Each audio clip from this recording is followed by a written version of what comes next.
எப்படிப்பட்டவர்னு மட்டும் எனக்கு தானே தெரியும். வண்டியை மேலே ஏற்றுங்க, நம்மளால நடக்க முடியாது மலையில். கிளவி என்னன்னா சரிக்க மேலே வண்டி வந்து நிறைய வண்டி நிற்க போகுது. நிற்கல, இங்கே இந்த வண்டியே இல்லை. வண்டி ஏற்றணும். மழை இல்லைன்னா நான் நடந்துருவேன். ஈவினிங் பிரச்சனை இல்லை. மழை சூப்பராக ஏற்று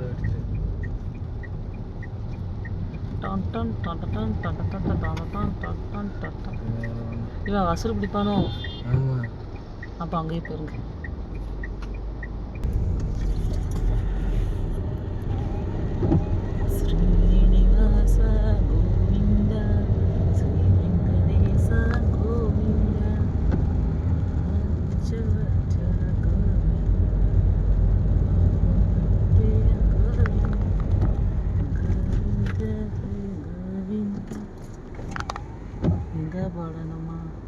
சரி,